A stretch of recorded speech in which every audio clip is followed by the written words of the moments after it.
আজকে আপনাদেরকে শীতে chicken vegetable with egg fried rice বানিয়ে দেখাবো। এখানে কড়াইতে একটা রসুন কুচি করে, 1 ইঞ্চি আদা কুচি করে, 2টা কাঁচামরিচ লাল করে নিচ্ছি। লাল হয়ে গেলে, একটু হালকা লাল হয়ে গেলে এগুলো এখানে চিকেন মাশরুম ম্যারিনেট করে রেখেছি, এগুলো দিয়ে একটু ভেজে নেব। এগুলো দিয়ে একটু ভেজে নেব। তারপরে চপ করা ভেজিটেবল, একটা ফুলকপি আছে, আদা, ব্রকলি, 250 গ্রামের মতো বাঁধাকপি, 2টা গাজর, 4-5টা বিন, সব একসাথে কুচি করে ফুড প্রসেসরে করে রাখলাম। এগুলো দিয়ে হবে chicken vegetable with eggs fried rice, কিটো ফ্রাইড রাইস। এসব দিয়ে ভেজে নেব।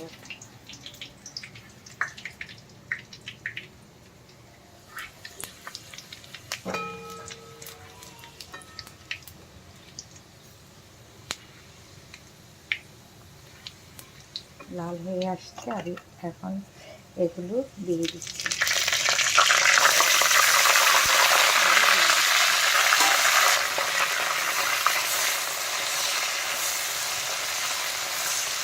এগুলো 5 মিনিট ভাজা হয়ে গেলে এগুলো সবজিগুলো যাবে।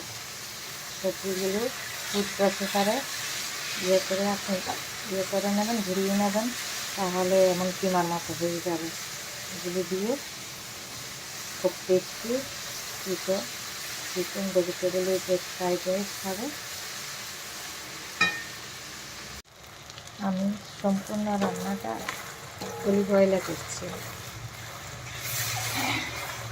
5 মিনিট ভাজা হয়ে গেলে এবার এগুলো দিয়ে দিচ্ছি।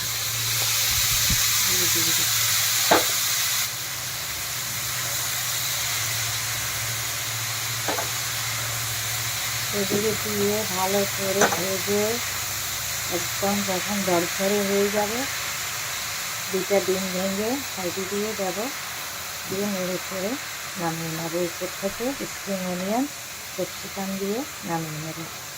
1 চা চামচ সয়া সস, 1 চা চামচ চিলি সস দেবেন, আর একটু গোলমরিচ দেবেন, বেশি না। 1 চা চামচ দেবেন সয়া সস, 1 চা চামচ চিলি সস, একটু গোলমরিচ, উপর থেকে স্প্রিং অনিয়ন ক্যাপসিকাম দিয়ে নাড়াচাড়া করে নামিয়ে নেবেন। এখন 5 মিনিট আমি ভেজে নিই।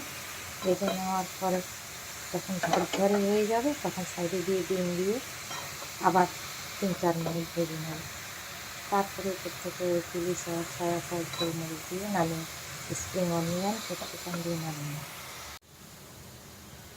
এবার ডিমগুলো দিয়ে দেবো সাইডে দিয়ে, সাইডে দিয়ে দিলাম।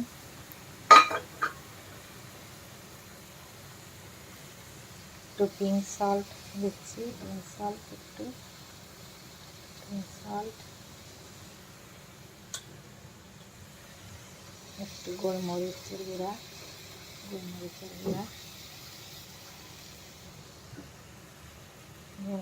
গুঁড়া দিলাম। বাস আর 2-3 মিনিট নেড়ে চেড়ে উপর থেকে 1 চা চামচ সয়া সস, 1 চা চামচ chilli sauce, spring onion capsicum দিয়ে নামিয়ে নেব।